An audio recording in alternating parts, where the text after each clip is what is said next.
Bom dia, Rádio Autêntica FM. Estamos aqui com mais um programa Roda de Conversa. Hoje sou eu aqui que estou conduzindo, Marcele Amador, do Sindiúti MG. Esse programa Roda de Conversa é um programa produzido pelo Sindiúti MG, que é o Sindicato Único dos Trabalhadores e Trabalhadoras de Minas Gerais, com o apoio da CUT Minas e também do jornal Brasil de Fato. E para começar o nosso programa de hoje, e lembrando, mandar um beijo aqui para todos os trabalhadores e trabalhadoras da rádio. Amanhã, dia 7, a gente tem uma greve que vai ser histórica, mas amanhã também é dia do radialista e da radialista. Então eu aproveito para dar um beijo aqui no companheiro Ronan. Em nome dele, um beijo, um abraço forte em todos os radialistas e radialistas do Brasil. Um número, gente, Belo Horizonte é a capital que mais ouve rádio no Brasil. E os nossos convidados acho que não sabiam dessa informação. E eu vou passar agora para a nossa querida coordenadora geral do Sindiúti MG, a Denise Romano, que está aqui com a gente, para ela nos contar um pouquinho quem é a Denise Romano, porque tem gente que está ouvindo o nosso programa hoje pela primeira vez. Lembrando que esse programa vai ser retransmitido pelo Spotify, no YouTube e em outras rádios Minas afora. E aí, Denise, tudo bem? Tudo bem, muito bom dia a todos os nossos ouvintes do nosso programa Roda de Conversa. Eu sabia que Minas Gerais tem uma característica de ouvir muito programa de rádio, mas não sabia que era o primeiro lugar do país. Então, dizendo que a gente está acertando aí na nossa tática de comunicação. Vamos lá. Conta pra nós quem você é, Denise Romano. Bom, eu sou Denise de Paulo Romano, professora. Estou respondendo pela coordenação geral do Sindiúti e também sou dirigente da CUT Minas. Muito bem, companheira. Mãe, mulher, tudo isso, né? Sou filha Mineira, da Cleusa e do isso. Antônio, neta de Laurinda, neta de Modesto e mãe da Duda e da Marcela. Muito bom. Não estamos apenas com essa forte presença da Denise Romano aqui na rádio hoje. A gente também tem um companheiro de luta, um querido companheiro, Robson Silva, que é presidente do Sintect MG. Para quem não sabe, é o sindicato que representa os trabalhadores e as trabalhadoras dos Correios. Oi, Robson. Oi, Marcelo, Bom tudo dia. bem? Nos conte quem você é, dá uma saudação aí aos companheiros. Bom dia Marcele, bom dia a todos os ouvintes, bom dia Denise Romano. Sempre um prazer estar por aqui, né, nesse programa Roda de Conversa. E eu sou o Robson, né, o Robson dos Correios, né, pai do Pedro, casado com a Michele, filho da dona Abigail, né, que está fazendo esse trabalho à frente do Sindicato dos Trabalhadores dos Correios há um tempo. Sou carteiro, viu? Conheço cada pedacinho da cidade e eu vejo aí cada passo que os servidores estão dando nesse momento de extrema importância para a melhoria do funcionalismo público aqui em Minas Gerais, né? Haja visto o trabalho que o governador está dando para o funcionalismo público, né? Atacando direitos. Agora tem esse problema de que 9 anos, né? Sem reajuste, assim. Bom, estamos aqui para fazer um diálogo aqui, debater, explicar para a população, principalmente esse movimento do funcionalismo que é histórico, né? Dia 7 amanhã. Pois é, eu queria começar com essa palavra, porque para quem não sabe, eu estou na coordenação da comunicação do Sindiúti, mas eu sou professora de História. E aí eu vou começar com a Denise e depois passo para você, Robson. Por que a greve amanhã, a greve geral do dia 7 de novembro, será uma greve histórica, Denise? Bem, primeiro porque não é uma greve somente dos trabalhadores em educação. É histórica porque 10 categorias vão paralisar amanhã e outras categorias que não têm condição de paralisar, porque são proibidas de paralisar por conta da legislação e por conta dos serviços que prestam, também estarão mobilizadas. Então, é histórico justamente por isso. O nível dos ataques do governo Zema é tamanho que ele conseguiu a façanha de unificar todos os que estão sofrendo por 5 anos, né? Tudo um processo, né? Ninguém da cama bateu a cabeça dizendo, ai, nós vamos fazer luta contra o Zema. Há 5 anos a gente denuncia a tentativa do governo de implantação do plano de recuperação fiscal, que daqui a pouco a gente vai tentar explicar de uma forma mais didática, mais povo, assim, mais para as pessoas compreenderem. Então faz 5 anos que o governo tenta, faz 5 anos que ele anuncia que vai privatizar as estatais CEMIG e Copasa. Vocês estão vendo São Paulo lá, 48 horas sem energia, lá é privatizado, viu, gente? 1 milhão de pessoas sem luz desde sexta-feira da semana passada por conta de uma chuva que é o natural em São Paulo nesse período do ano. Então, depois de todos esses problemas, né, e o governo avançou nessa pauta do plano de recuperação fiscal, o que ele não fez no ano passado, muito por conta do presidente da Assembleia, que não aceitava autorizar a implantação sem ver um plano, sem ver o que era o detalhamento disso. E esse ano o governo fez o detalhamento. Mas vamos lá. Então, nós construímos uma greve geral, que vai acontecer amanhã, uma greve geral do funcionalismo público do Estado, também de setores do setor privado e de outros servidores. Por exemplo, a rede municipal de Belo Horizonte vai parar para uma assembleia, para uma pauta deles, mas depois eles vão se juntar conosco lá na Praça da Assembleia Legislativa. Mas aqui os sindicatos do Estado.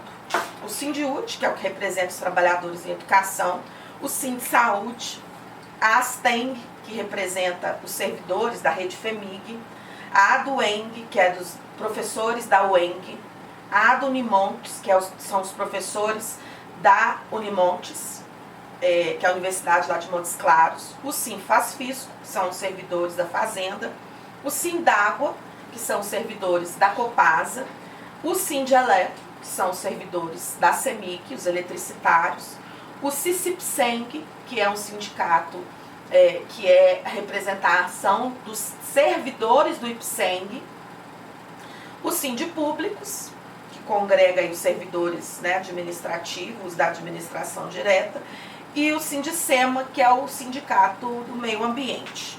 O Sinjus, o Sejusmig, e setores da segurança pública muito ligados à Polícia Civil estarão amanhã conosco também com outras formas de mobilização para as nossas atividades de amanhã, porque amanhã nós vamos fazer um processo de pressão, porque quem mandou o projeto de lei para a Assembleia Legislativa foi o governador Zema, mas quem vai aprovar ou não um plano de recuperação fiscal são os deputados estaduais de Minas Gerais. Então, nós estamos amanhã com caravanas vindo do estado todo, com todas as categorias representadas, uma grande mobilização, uma adesão muito boa da educação, a saúde também, o IPSENG, o CICIPSENG também. Então, nós estaremos amanhã num dia de atividades, a partir da manhã,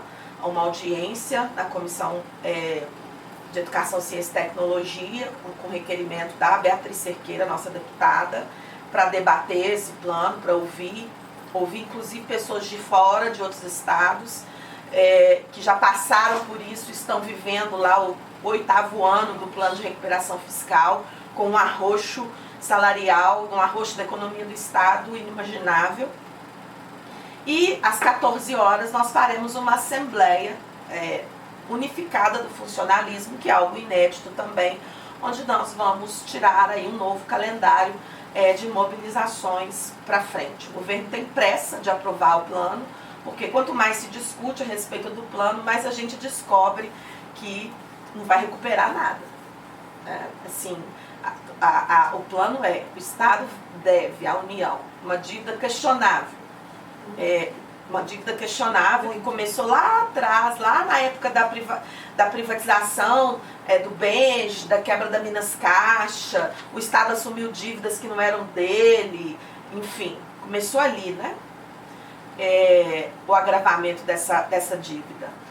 O governo, então essa dívida é discutível né, na nossa opinião, tem muitas entidades que discutem isso, né, de que a dívida não existe, de que a dívida já foi paga, mas o que acontece é, no governo do Temer, foi feita a Lei 176, que é a lei que obriga, que regula, não é obriga, né, ela cria requisitos para adesão ao plano de recuperação fiscal dos estados. Nessa lei diz de congelamento de salários, de nova reforma de previdência e de uma série de critérios que o Estado precisa cumprir. E privatizações, sim, isso mesmo, Robson. Privatização de estatais e redução de incentivos fiscais. Mas o que o governo Zema não contou é que ele só deixou para reduzir incentivos fiscais depois que ele aumentou muito os incentivos fiscais do período do seu governo. Para se ter uma ideia, dos 5 anos de Zema, o Estado abriu mão de 60 bilhões de reais em incentivos fiscais. Ah, que é isso, né? De comer, de beber, o que é? Quando o Estado abre mão de receber alguma receita em contrapartida por alguma política de alguma grande empresa. Nós temos um grande exemplo, que é a empresa que trabalha com locação de veículos e revenda depois, que teve recentemente uma dívida de 1,2 bi perdoada, porque ela devia impostos, né, de recolhimento do IPVA quando o carro que ela aluga se torna para revenda. E o Estado, então, fez uma lei modificando esse cálculo, mantendo o valor, né, aliás, para que não pagassem nessa mudança de objetivo do carro, da empresa. E aí o Estado perdoou 1,5 bi de dívida dessa empresa e de outros, mas essa é a que é mais popularizada. E depois aumentou os impostos, o ICMS, para poder corrigir aí esse 1,2 bi. Mas nós estamos dizendo de 60 bilhões que o Estado abriu mão em 5 anos. Um Estado que está quebrado abre mão de receita? Estranho, né? Não é? Tá estranho. Quer dizer, vamos pensar assim, a gente, com a nossa vida salariada, salário de professora, você tem oportunidade, sei lá, você pode, ai me ajuda, Robson, você pode, sei lá, tem um barraco, você tem um barracão que você pode alugar, pra você complementar a sua renda. Você vai pegar o barracão e doar? Muito estranho. É estranho. Muito estranho.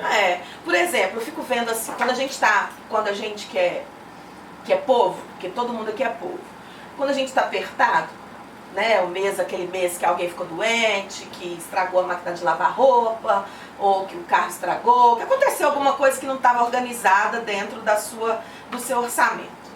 O que a gente faz quando acontecem essas coisas?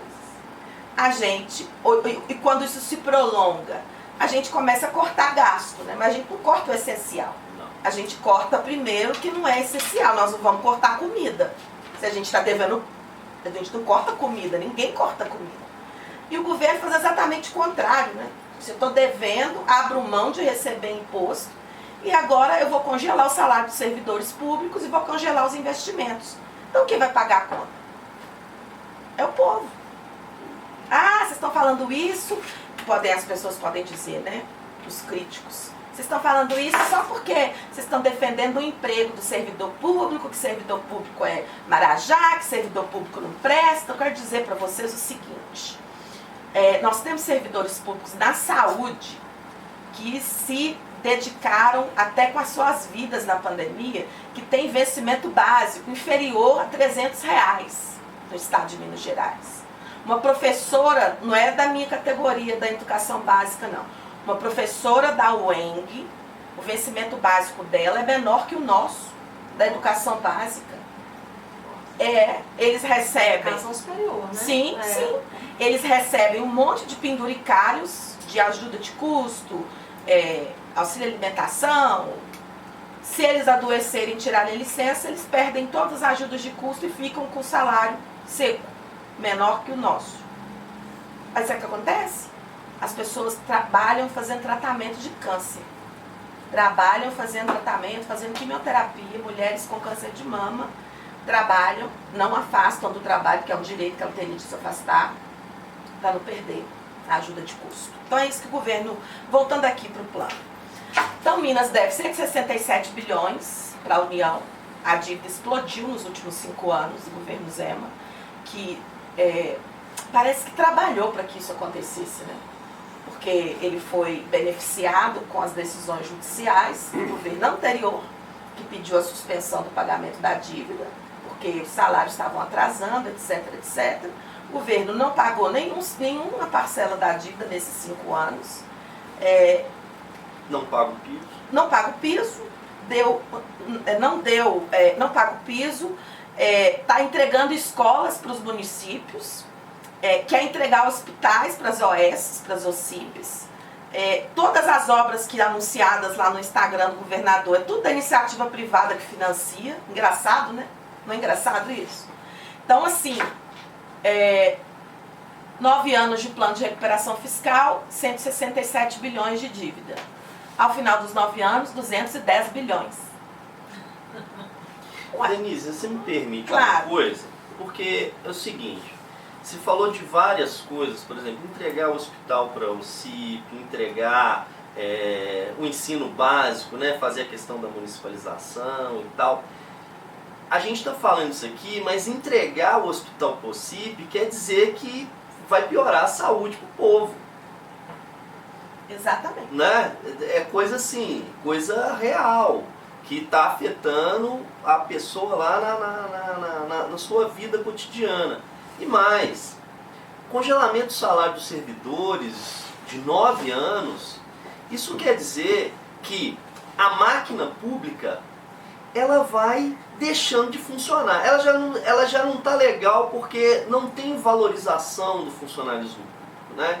O funcionalismo público é aquele que segura nas costas, como você muito bem falou aqui, São Paulo está em apagão já há 48 horas, isso já aconteceu em outro lugar. O Amapá ficou desligado, o estado inteiro, quase um mês, porque quem prestava o serviço lá era uma empresa privada. E quem que foi chamado para socorrer, na época? A Eletrobras, a empresa pública, que logo depois entregaram ela para a iniciativa privada. Então, o que a gente vê aqui é que é uma organização para entregar os serviços públicos que prestam serviço para o povo, né? O saneamento, por exemplo, o quão importante é a Copasa, né? O serviço de saneamento para o povo, e o governador Zema quer entregar para a iniciativa privada. E será que tem alguma relação? Porque eu assisti um vídeo, né? Eu até vou pesquisar ele aqui, mas você falou de 5 anos, né? 5 anos é o governo, né? A relação também do quanto o governador declarou naquela época, antes da eleição, também mudou bastante. Na pegada que já estávamos explicando para você que está nos ouvindo pela primeira vez o que é o regime de recuperação fiscal e por que teremos uma greve histórica em Minas Gerais amanhã, dia 7 de novembro. Vou fazer uma pergunta aqui para os nossos convidados. Vou começar pelo Robson, depois pela Denise, porque ele estava falando, e aí eu passo para a Denise. A gente precisa aqui, todos os dias, porque a gente esse programa é produzido pelo Sindiúti para atingir a categoria da educação, mas não só. A gente quer atingir todo o povo mineiro, quiçá do mundo, né? Porque esse programa vai ser transmitido pelo YouTube, pelo Spotify. Então a gente quer comunicar com todos e todas. Pois bem, quando a gente defende a vida, os direitos, a dignidade dos servidores e das servidoras públicas, a gente precisa dizer quem são essas pessoas. Porque, infelizmente, ao longo, acho que desde a época do Collor, não sei se vocês lembram, ou até antes disso, né? O Collor tinha um discurso do caça aos marajás. Me lembro. E naquela época... Que a Rede Globo, todo dia no Jornal Nacional. Foi impregnado sobre nós. Denise, é a professora também, não é? Sim. A gente é marajá, Denise? Trabalhador do Correio é marajá, Robson? Não é mesmo. Pois e isso pegou de uma forma que muita gente quando vai falar que é em defesa do serviço público, da servidora e do servidor, fala, não, é tudo... Gente, até tem, tá, gente? Vou dizer uma verdade aqui. Até tem alguns, pouquíssimos servidores públicos que têm altos salários. Poucos. A base do serviço público são salários baixíssimos. Tanto que a gente está aqui toda semana denunciando a questão da educação e de outros setores também. Então a gente precisa aqui dizer quem são esses servidores e essas servidoras. Mas, para isso, eu vou fazer uma pergunta aqui que vai dar para o ouvinte e a ouvinte entender melhor. Porque quando a gente faz uma luta contra o regime de... Desculpa, Denise. Quando a gente faz uma luta... Gente, eu tô no telefone aqui, mas é porque eu tô resolvendo problema, viu? Não é falta de atenção com o programa, não. É porque eu chamo a atenção dela toda hora, porque o programa está sendo gravado, não é isso? Quem está só ouvindo não estava sabendo dessa informação. Acho que tinha que avisar o povo, então, que de 11 a meio-dia de vez em quando. Programa, né, isso, gente, eles não podem resolver problema neste momento. Então vamos lá, eu vou refazer a pergunta. Quer dizer, vou reformular. A gente, quando vem aqui dizer do regime de recuperação fiscal, que vai deixar o servidor e a servidora pública com congelamento de salário por 9 anos, e o fica parecendo, primeiro, que a gente é povo também, né? Fica parecendo que a gente está só lutando pela... Já valeria, ok? Já valeria a pena essa luta. Mas eu quero saber a consequência disso para o povo de Minas Gerais, Denise. Aliás, primeiro o Robson, depois a Denise. Qual que é a consequência do regime de recuperação fiscal, do congelamento de 9 anos de salário dos servidores e servidoras? E da privatização das estatais. E da privatização de tudo que está previsto no regime de recuperação fiscal. Qual a consequência para a pessoa que está nos ouvindo agora que não faz parte do funcionalismo? O que vai acontecer com essas pessoas? É uma pergunta muito bem colocada, porque acho que esse é o cerne do problema, né? Porque, lógico, os servidores serão afetados. E eu quero, antes de responder, fazer a defesa dos servidores. Porque muito obrigada. Eu entendo assim, os servidores, eles são muito mal remunerados, gente. Por quê?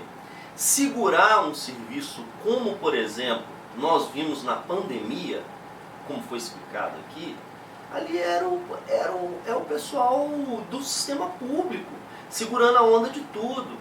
Quando a Vale cometeu o crime lá em Brumadinho e lá em Mariana, quem que foi lá para retirar o pessoal de lá do meio? É o serviço público.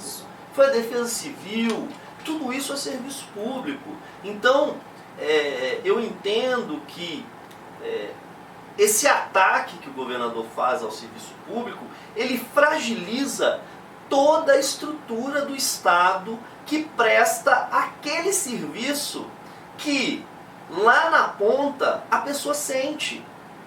Porque, gente, eu conheço outros países aonde não tem serviço público, gente. Não tem.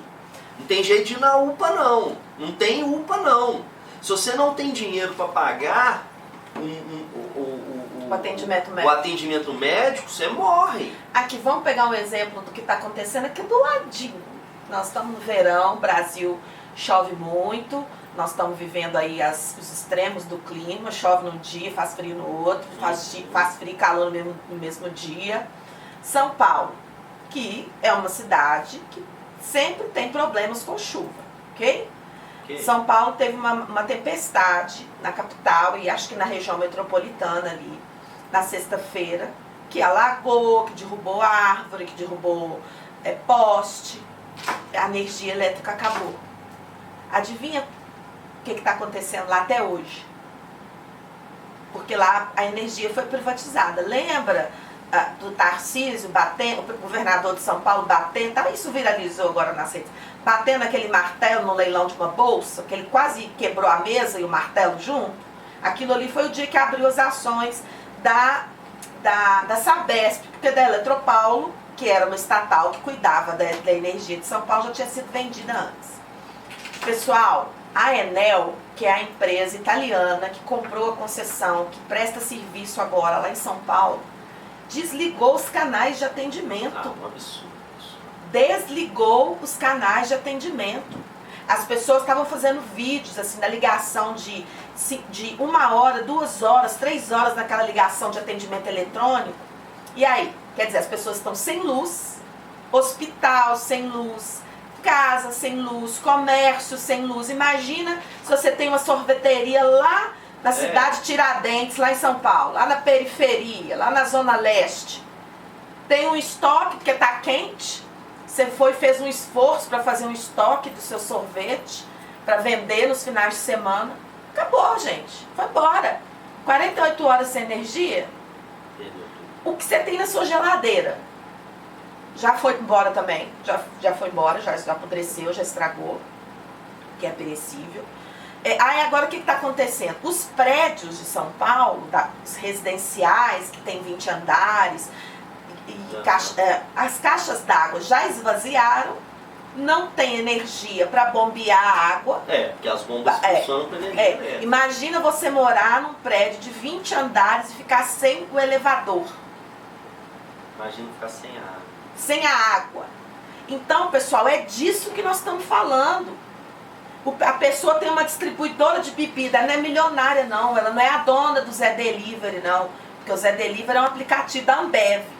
A pessoa comprou lá um estoque de bebida, o Zé Delivery, fazendo propaganda pro trem, né? O aplicativo entrega gelado, então você tem que ter cerveja, refrigerante, água gelada. Esquentou. Estragou.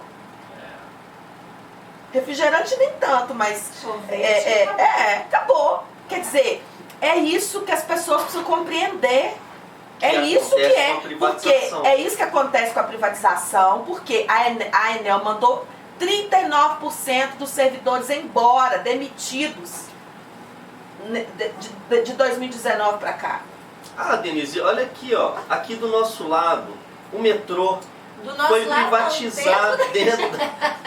O metrô foi privatizado. Deixa eu contar o que aconteceu comigo. Aumentou. Esse final de semana eu peguei um metrô. O trem extremamente precarizado, ainda não teve nenhuma reforma no trem. Houve aumento excessivo da passagem. E sabe aquele som que sai te avisando onde a estação? Virou piada entre eu e meu filho de 10 anos, porque era um som, dá pra entender, estranho. E aí a gente começou a brincar, fala que era um cenário de filme de terror, ficamos brincando com aquilo, porque pra criança é festa. Mas é isso, é o resultado. Não houve ainda nenhuma reforma, nenhuma melhora. É realmente um filme de terror, a privatização mas a verdade é das isso. empresas estatais.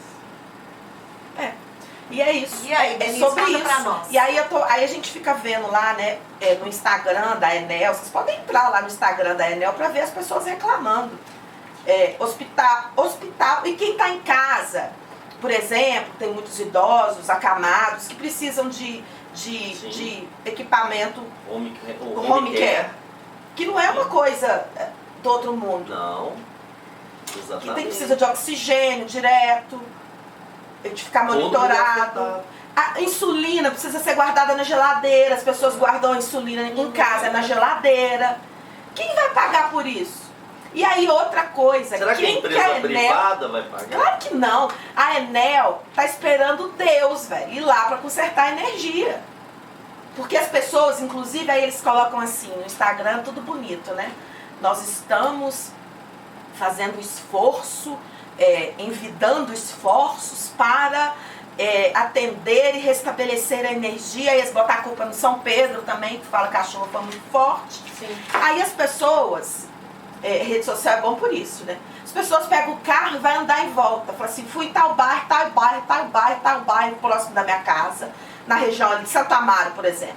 Fui no Piraporinha, fui no Capão Redondo, eu conheço a região, tá? Minha família mora lá. Fui no Piraporinha, fui no Capão Redondo, fui no Jardim Ângela. Não tem um carro na rua da empresa. Como é que eles estão consertando o poste? Como? Como que eles estão restabelecendo a energia? Deixa eu fazer um adendo na sua fala. Pode. Vamos lembrar, privatização é o que mesmo? Porque tem gente que precisa entender. É a venda, então passa a ser. É a entrega. A entrega. É porque vem de banana, né? porque assim, Porque aqui o metrô foi a preço de banana. Vocês Então, vão completar. Quem comprou o metrô aqui não, Sim, não paga gente, duas. Dois como é que chama? trens daqui. Dois trens, Tem é. professores ansiosos, assim, nós somos. Mas entenda, então vamos lá. Então quem vai fazer o atendimento é uma empresa privada, não é isso? Perfeito. Qual é o objetivo de uma empresa privada? Ganhar muito dinheiro. Lucro. Então, o objetivo vai ser medida em números, o que vai lucrar, o que para eles vai trazer lucro? O atendimento imediato daqueles consertos, né? Por exemplo, a questão da energia elétrica, ou postergar um pouco, ou protelar um pouco, ou ir nos... Entende que é assim que funciona? Diferente, gente, de uma empresa que é pública. É bem diferente porque isso é a prestação desse serviço, né, perante a Constituição, é um direito do povo, né? É igual correio, por exemplo. Por que não pode privatizar? Porque o direito das pessoas receberem as cartas, as encomendas, principalmente as cartas e encomendas, é o direito do povo, é um direito constitucional. Então não é favor que a empresa faz. Inclusive, só destacar aqui, ontem foi a prova do Enem, a maior operação logística do mundo que é no tempo, correio público que faz e fez novamente com total perfeição. Todas as provas chegaram, saíram, voltaram e todo mundo fez as suas provas e que todos tenham sorte ainda. É isso. Não, eu queria pegar o exemplo dos Correios também. Por exemplo, a minha mãe mora numa roça. É numa roça mesmo. Estrada de terra e tudo. No sul de Minas.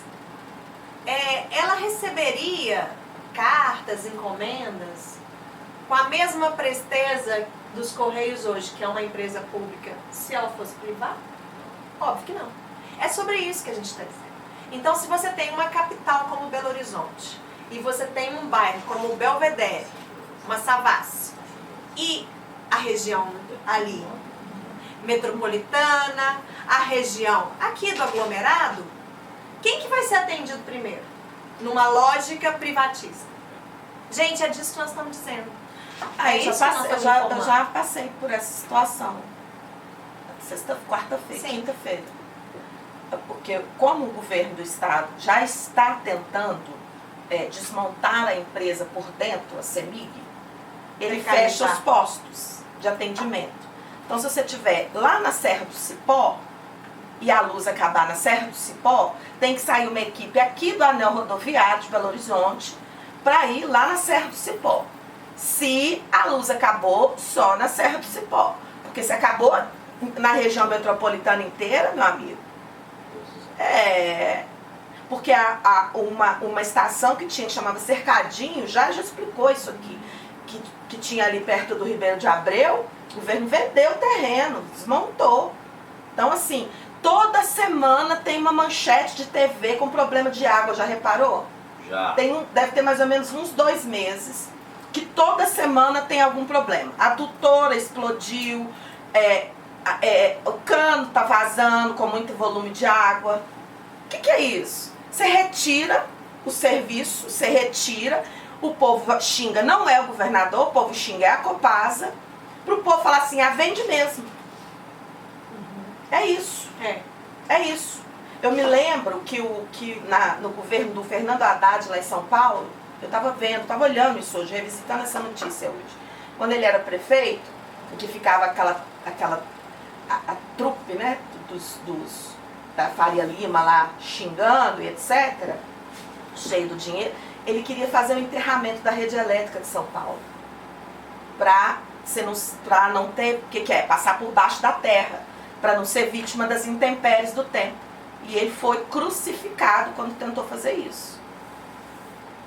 Então, é toda uma engrenagem feita para os caras lucrarem, e lucrarem muito, porque o apagão, querendo ou não, vamos pensar com a lógica deles aqui, se a gente conseguir, né? Acho que a gente não consegue, não.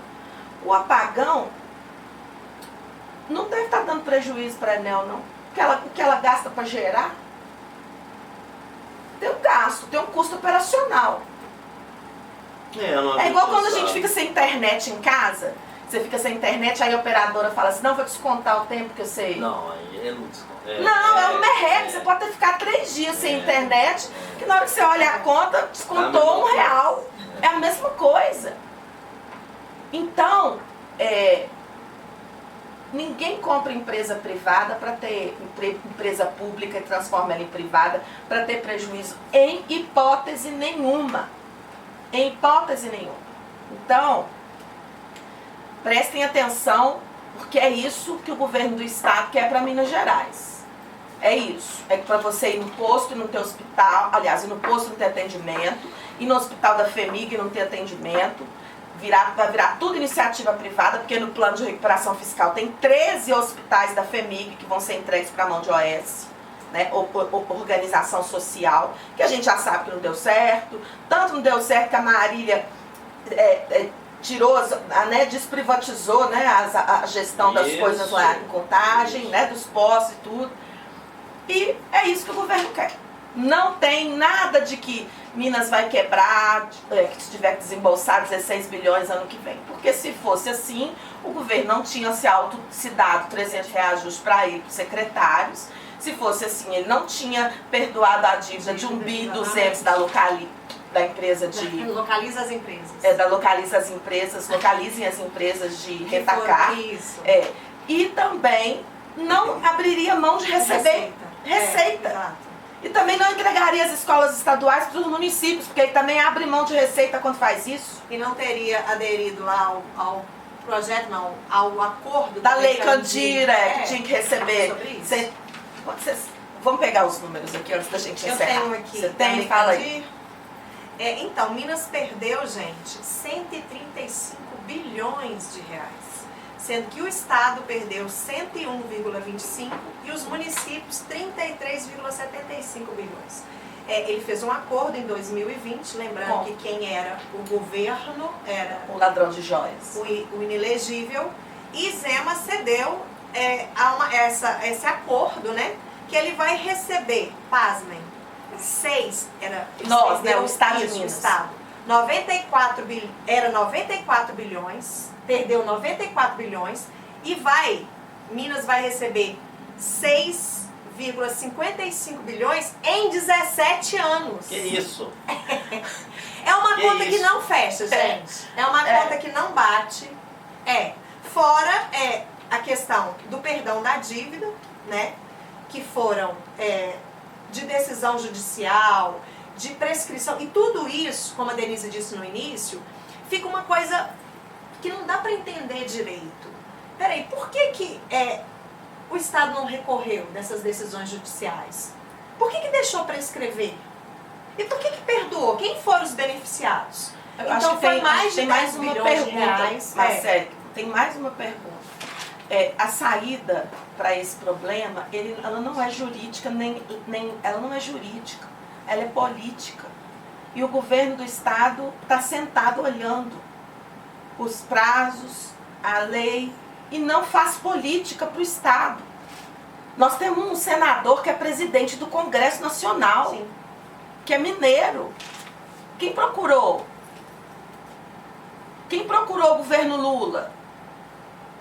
Não, só procura dizer, só diz, não, temos que aprovar, não tem outra saída, E tem. Claro que tem. Tem. Claro que tem outra saída, saídas políticas que precisam ser discutidas, mas daí é que tá, né? Não gosta de política, né? Mas é um projeto, Denise. Não, elege um que fala que não gosta de política, aí ele não sabe fazer política, porque aí isso é política. É política.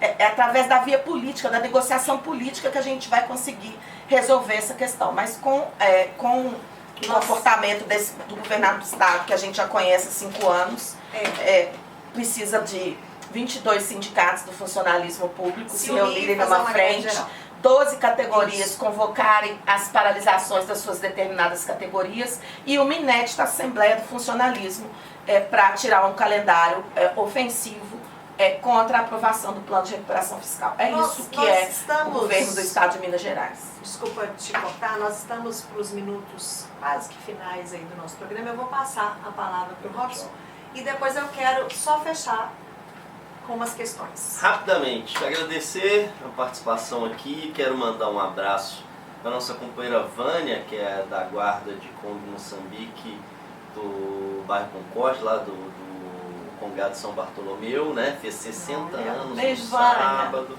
Vou mandar um beijo para ela. Também mandar um abraço para Elisângela e para o Paulo, lá da Guarda de Moçambique, Nossa Senhora do Rosário, lá do Altos Pinheiros, que fez uma festa linda nesse final de semana. E alertar todo o povo aqui, os deputados, você que votou aí no seu deputado estadual, procurar ele para poder cobrar para que ele não vote a favor do regime de recuperação fiscal. Isso é importantíssimo e vai impactar diretamente aí em cada pessoa, em cada trabalhador, em cada trabalhadora, na população em geral, que vai afetar sim os serviços prestados. E, por último mesmo, prestar minha solidariedade aqui à companheira Beatriz Cerqueira, né, que sofreu aí, né, a gente vai ter um programa, acho que para falar só sobre isso, né, violência política de gênero. Não só a companheira Beatriz, mas nela eu amplio aqui para todas as parlamentares que sofreram também, Lohana, Bela, Isa Lourença, Cida, Andréia de Jesus, né? E a Bela Gonçalves. A Bela eu falei, para a gente se solidarizar aqui, porque lugar de mulher é aonde ela quiser. Muito bem, Robson, muito obrigada. Eu estava lendo o Ranulfo esse final de semana e uma frase me pegou. E eu queria ler para vocês. A pessoa abraça a causa porque foi convencida de que ela é justa e necessária. E é por isso que a gente está aqui hoje. Nós fizemos um debate, uma conversa, uma explicação sobre o que é o regime de recuperação fiscal, sobre o resultado e a consequência das privatizações para o povo, e por que a greve de amanhã, dia 7/11, é uma greve histórica. Mas eu queria rapidinho, antes que o programa termine, que a gente faça só um resumo rápido do cenário, para que você, que ainda não foi convencido, ou que ainda não entendeu o que está acontecendo, entender melhor. Então vamos lá. Regime de recuperação fiscal é isso. É um plano do governo para pagar uma dívida questionável, sendo que ele isentou as empresas, as grandes empresas, né, da dívida, do pagamento da dívida, enfim. E aí vai prever aí 9 anos de congelamento do salário dos servidores e servidoras, fim dos concursos, congelamento das carreiras e a privatização das nossas estatais. Esse é o cenário. Mas, que eu quero que a Denise fale rapidinho para nós, especificamente na educação. A gente tem a extinção de mais de 6.000 cargos na educação básica. E também uma lei que está tramitando, um projeto de lei, que é a lei de contratação temporária, que também vai ser caótica, porque a lei inicial, o projeto de lei, é muito danoso para os servidores e servidoras, mas a nossa querida deputada Beatriz Cerqueira, ela fez o substitutivo desta lei, então está tramitando isso tudo lá. Esse é o cenário básico resumido para vocês. Mas o Robson trouxe uma outra questão, que ela é pano de fundo, ela é contextual para tudo que está acontecendo, que é a violência política de gênero, que as nossas deputadas, principalmente a nossa, eu tenho orgulho de dizer, e desculpa, eu não estou dizendo menos das outras, mas é a nossa, porque ela veio do nosso sindicato, ela foi a coordenadora geral do Sindhut, ela foi presidente da CUT Minas, presidenta da CUT Minas, e ela está sendo violentada no seu lugar de trabalho. Ela não tem mais segurança para estar dentro da Assembleia Legislativa, onde ela está sofrendo essa violência política de gênero. E é por isso que a gente vai denunciar todo dia aqui também sobre isso. A gente vai correr atrás que esses criminosos sejam penalizados, porque isso é crime. Violência política de gênero é crime. E a gente precisa expor esses deputados. Denise, faça sua saudação final e explica um pouquinho desse contexto, mas tem que ser bem rapidinho, porque o nosso programa está quase acabando. Não, eu só queria dizer da importância da paralisação amanhã da nossa greve geral. Vai ser uma excelente adesão, vamos contar lá com o apoio dos Correios. Obrigada, companheiro Robson, os companheiros dos Correios, com os petroleiros, estarão conosco, servidores federais, entendendo que a disputa contra o plano de recuperação fiscal, o setor da educação federal, né, tem paralisação amanhã também, pela pauta deles, que a importância da luta contra a recuperação fiscal não é importante só para os servidores públicos, ela é importante para o povo de Minas Gerais, e é por isso que o Sindiúti, juntamente com a Frente em Defesa dos Serviços Públicos, encampa também esta luta, que essa luta garante, né, a derrota desse plano de recuperação fiscal, vai continuar garantindo a educação como direito.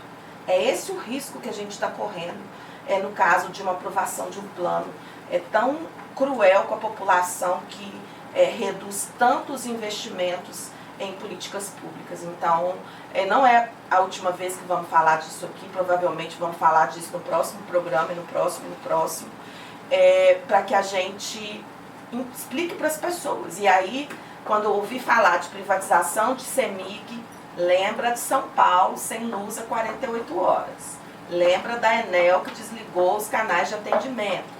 Lembra que a população está ficando sem água porque também não tem luz lá em São Paulo. Assistam os jornais, olhem as redes sociais. A situação lá é caótica e quem vai pagar a conta no final das contas é o povo outra vez. É isso, obrigada pela audiência. Vamos despedir aqui do nosso programa. Posso fazer a despedida, Marcelo? Pode, mas eu só preciso dar uns abraços também, mas pode sim.